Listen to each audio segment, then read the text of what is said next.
મને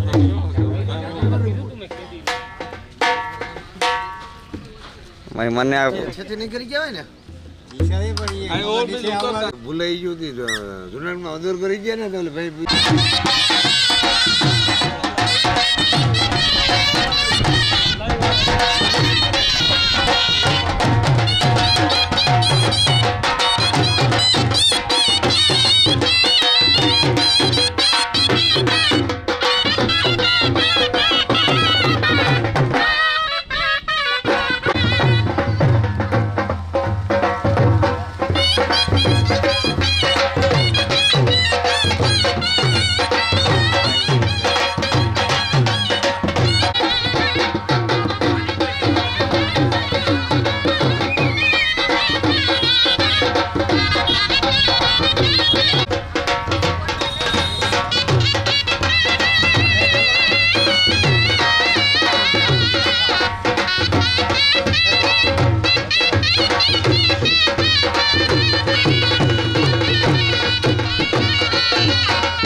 ભાઈ આ તો ભાઈ 10 તારીખે 7:30 એમ દાદા આગતા સ્વાગતા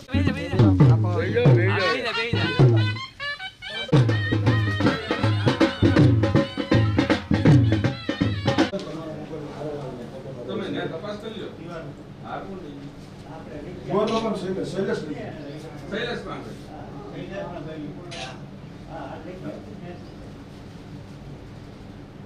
દોરી ક્યાંથી છોડી હતી અને દોરી હતી ચિંગરિયા પાતા સિંગરિયા કોણ છોડી આવ્યું આયો શરૂઆત કરવા વાળા કહેતો જ નહીં આપણે એમને સાંભળવાની દોડી બતાવો આ બાજુ મંદિર ભેગું આવ્યું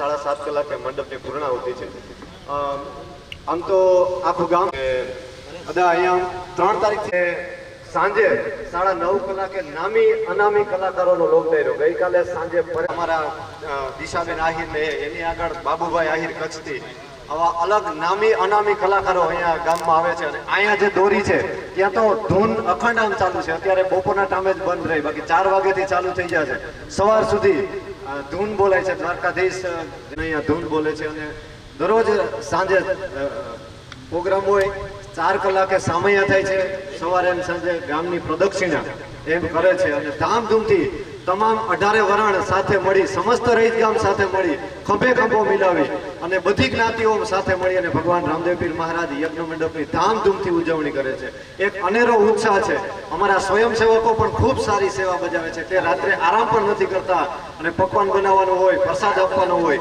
સતત ને સતત કાર્યશીલ રહે છે અને આનંદની વાત એ કે ભાઈ આ પ્રસાદની જવાબદારી અને આ સ્ટેજ કલાકારો આવે તો અમને એક બેને એને સોંપી દીધા સંચાલન કરવાનું આ વસ્તુ ઘટતી હોય તો એ લઈ આવે તમામ એને કોઈ જાતની કોઈ ચિંતા નહીં તમામ વહેંચાવી દીધા છે અને ખભે ખભો મિલાવીને સમસ્ત રહીત ગામ આવું ધાર્મિક કાર્ય નાના મહાદેવ પ્રસાદ આમ તો એમ કહેવાય છે ને કે ગોરબાપા હમણાં જ કહેતા હતા અજયભાઈ કે ગઈકાલે જે કચ્છથી કથા પૂર્ણ કરીને જે આવ્યા છે અને કાલે સવારે એને રાજકોટ કથાની શરૂઆત છે. આજ સાંજે એને કંઈ વિધિ કરાવવાની હોય એટલે રાજકોટ પહોંચવાનું છે, એટલે વધારે સમય નહીં લઈએ, એનો પણ નહીં સમય લઈએ. પણ આપણી એટલી પ્રેમ હતો, અમે આપણા ગામને, રહીશ ગામને મહાદેવ પ્રસાદ પ્રત્યે એટલો પ્રેમ છે કે જ્યાં કોઈ પણ સમય તમારો, ભાવ અમારો, કોઈ પણ સમયે તમે આવો, અમે તમારા સામૈયા કરવા, અમે તમને મળવા માટે આતુર છે.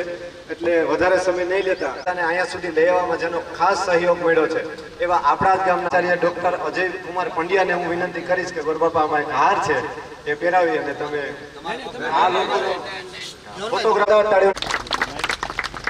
અને સમસ્ત ગામ વતી હું ભરત ફૂલની પાંખડી પૂજ્ય મહાદેવ પ્રસાદ મહેતાના ખૂબ ખૂબ ધન્યવાદ. આપ સૌનો પણ ધન્યવાદ. 12 બીજો ભરી છે, 12 બંધ ગામ જમાડવાનું અને એના પણ આ ભરતભાઈ છે તો કે હાલો એક બીજ મારા તરફથી, બીજા કોઈ આગેવાનો હોય સાંજે બીજમાં પણ લોક ડાયરો, અને બીજ નથી રાત્રે લોક ડાયરો થાય ને એમાં લાખ રૂપિયા ઉપર દાન થાય અને એ તમામ દાન છે ને એ રામદેવ પીર મહારાજના યજ્ઞ મંડપમાં વાપરવામાં આવે છે. એટલું અમારી પાસે ટૂંકમાં દાન પણ છે અને ગામના લોકોને ઉત્સાહ પણ સારો છે. એટલો આનથી અમારા 2 ભગતો સતત અહીંયા છે, એક લક્ષ્મણ ભીમાભાઈ વાળા કોટવાડ અને બીજા કરશનભાઈ સોલંકી, જે સતત અહીં દોરીએ રહી રામદેવ પીર મહારાજની અને જે સેવા કરે છે. અને જમનાવડ દાદાનું સાનિધ્ય મળ્યું છે, એમના ભુવાતા રામભાઈને પણ સંપૂર્ણ અહીંયા સહકાર મળ્યો છે. સમસ્ત રહીશ ગામ તમામ જ્ઞાતિ અહીંયા આહિર, રાજપૂત, રબારી સમાજ, ઈતર સમાજ, આડી હરિજન સમાજ, કોળી સમાજ, બધા સમાજ છે એ એક તાંતડે મળીને રહે છે અને ખંભે ખંભો મિલાવીને આ ધાર્મિક કાર્ય છે એ પાર પાડે છે. અને આ જે આવ્યો છે અને આયોજકો અને અમારે જે આગેવાનોની ટીમ છે એ પણ એકદમ ઉત્સાહથી આ કાર્યને સફળ કરવા માટે ખૂબ પ્રયત્ન કરી રહ્યા છે. અને 3 તારીખથી અમે જોઈએ છે ગામના લોકોનો એટલો ઉત્સાહ છે કે સામૈયા થાય ને 4 વાગે ફરીને ગામથી રામદેવપીરની ધજા પણ આવવાની છે. એ લોકો પણ હજારોની સંખ્યામાં આવશે એવી અમને ધારણા છે અને તમામને અમે પ્રસાદની પણ એવી વ્યવસ્થા અમારા આગેવાનો દ્વારા કરવામાં આવી છે.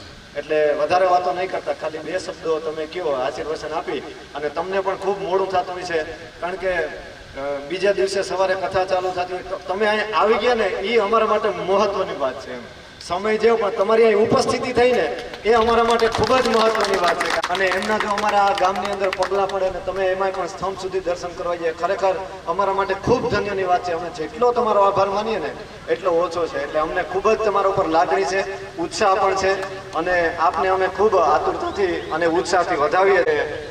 આપની વાણીને પવિત્ર કરો એવી અમારી પ્રાર્થના.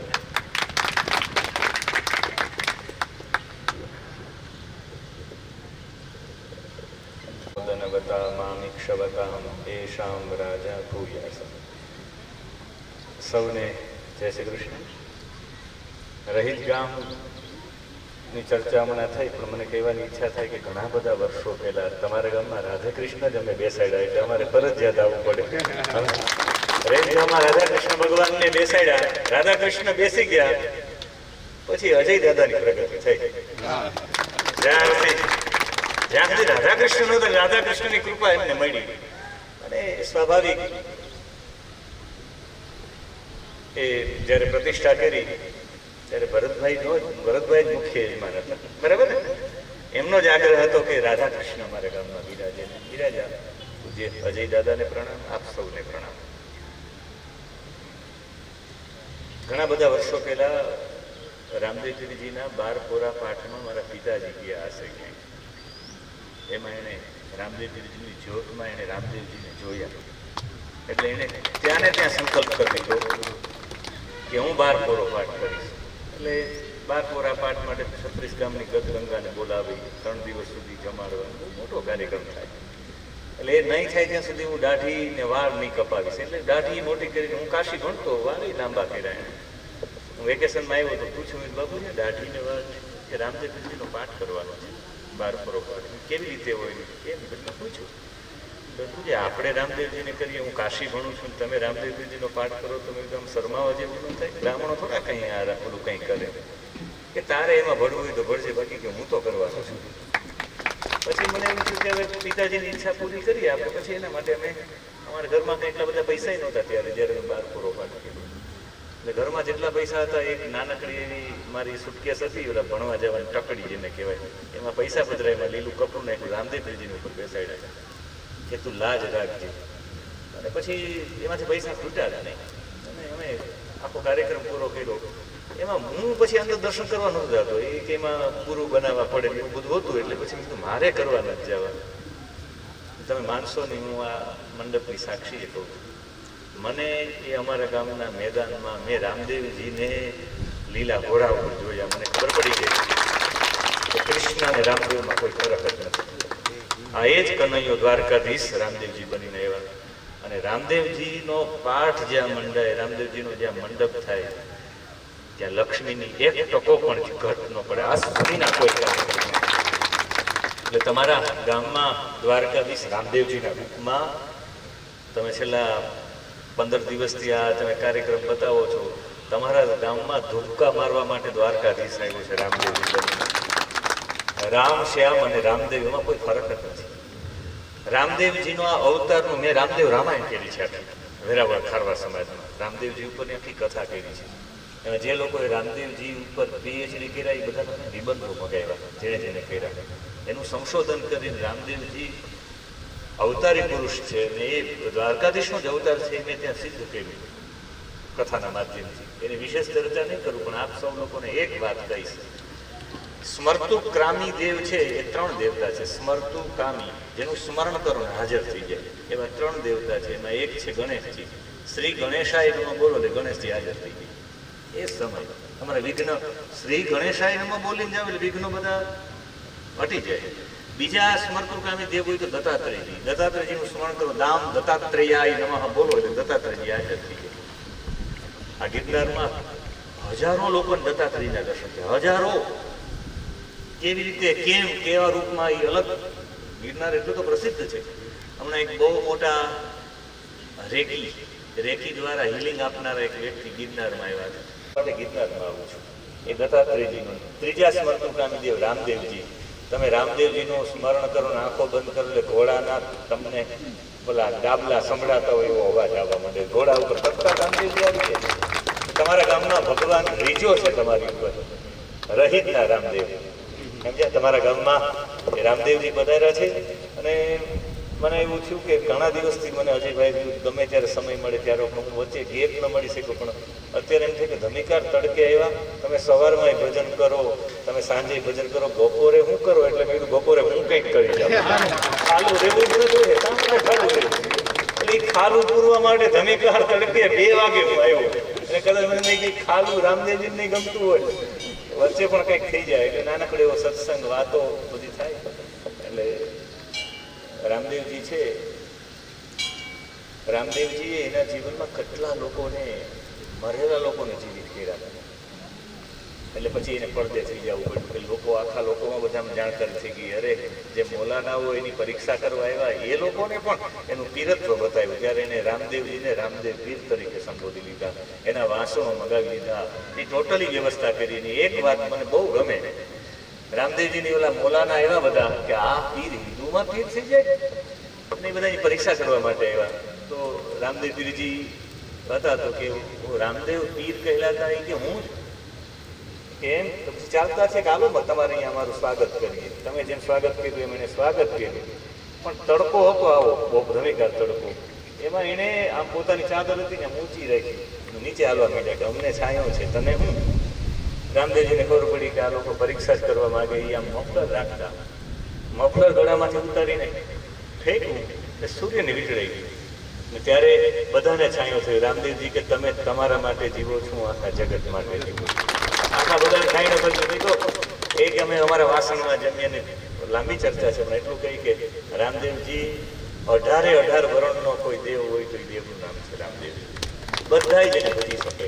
તમારે મંદિરની જરૂર ખાલી દીવો પેટાવી, રામદેવજીને ગમે આ જ્યોતમાં તમે બોલાવો, રામદેવજી હાજર થઈ જાય. એટલે એવા રામદેવજીની કૃપા મળી છે. અને શાસ્ત્રીજીનો લાભ લેજો એટલા દિવસ. 2 દિવસ છે. હા, યજ્ઞના પંડિત અને થોડાક સમય એમના પ્રવચનનો, એમના આશીર્વચનનો એમનો પણ લાભ લ્યો. અને બીજું તો વિશેષ કંઈ ન કહેતા, ઘણા બધા વર્ષો પહેલા પહેલી વખત નવચંડી કરવા માટે કામડિયાભાઈની ત્યાં હું ઘણા બધા વર્ષો પહેલા માં હતા જે નવચંડી કરી. એ નવચંડી થઈ ત્યારે મેં ઠપકો આપ્યો અજયભાઈ, અજયભાઈ તમે આ ગામમાં રહ્યો ભૂદેવ હોય ને અમારે બહારથી કઈ નવચંડી કરવા આવવું પડે, હવે તમારી નવચંડીમાં અમારે આવવું પડે એવું કંઈક કરો. ત્યારથી કરંટ લાગી ગયો. હવે તો 16 દિવસમાં 28 કાર્યક્રમો ગોઠવતા હોય, સતત દોડતા માણસ છે. વિશેષ કંઈ ન કહેતા આપ સૌ લોકો મારા માટે 10-12 હજાર લોકો હોય એની વચ્ચે બોલવું એવું જરૂર નથી. રામદેવજી એક હોય કોઈ બોલવું, એમાં કાંઈ લાખો જાજા લોકો હોય. મને કીધું કે તમે ટાઈમમાં કંઈક ફેરફાર કરો, સાંજે આવો, જાજા માણસો હશે.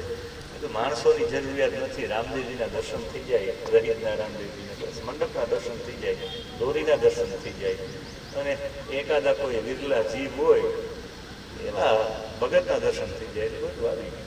તમે બધા છો, તમારી અંદર બેઠેલા રામદેવજીને હું વારંવાર પ્રણામ કરું છું. તમારા ગામનું પ્રતિનિધિત્વ આવી ગયું. તમે છો એમાં કંઈ માણસો જોઈએ અને આવી વ્યવસ્થા જોઈએ એવું કાંઈ નહીં. આજે પણ હું તમે તો મને કીધું ગાડીમાં બેસી જાય, બધું તમારી બરોબર ત્યાં ચાલ્યો આવું, ક્યાંથી નહીં આવું, એમાં કાંઈ નહીં. તમે જેટલી વધારે ફેસિલિટી માગશો ને તમારા જીવનમાં એટલી પ્રતિકૂળતા વધશે. જેટલું તમે તડકામાં આજે બેસતા શીખશો તો કાલ સવારે સામાન્ય દુઃખ આવશે. બધા કે રમત રમવાથી શું થાય? હું કહું કે રમત રમવાથી તમે હારતા શીખી જાઓ. રમતમાં આજે હાર પચાવતા શીખી જાઓ, ક્યારેક મોટી હાર પચાવતા શીખી જાઓ. રમતમાં હારતા શીખો તો એમ સામાન્ય આવા તડકા સહન કરતા હોય તો ક્યારેક જીવનમાં બહુ મોટો તડકો આવે ત્યારે વાંધો ન આવે. આપ સૌને પ્રણામ. જય રામદેવ. શાસ્ત્રીજી ખૂબ ખૂબ ધન્યવાદ. શાસ્ત્રીજીએ કીધું કે મારા માટે માણસોની એટલા બધા માણસો હોય બોલવું એવું નહીં, પણ અમારો જે ઓછા ભલે માણસો હોય પણ અત્યારે તમારા પ્રત્યે જે લાગણી છે ને એ મહત્વ. તમે સમય ફાળ્યો એના માટે સમસ્ત રહીતગામમાંથી હું આપનો સાથે સાથે અજયકુમાર પંડ્યા દ્વારા તમને અહીંયા સુધી લેવામાં ખૂબ સહકાર મળ્યો છે. એમનો પણ હું સમસ્ત રહીતગામમાંથી હૃદયથી ચરણ વંદન કરીને એમનો પણ આભાર.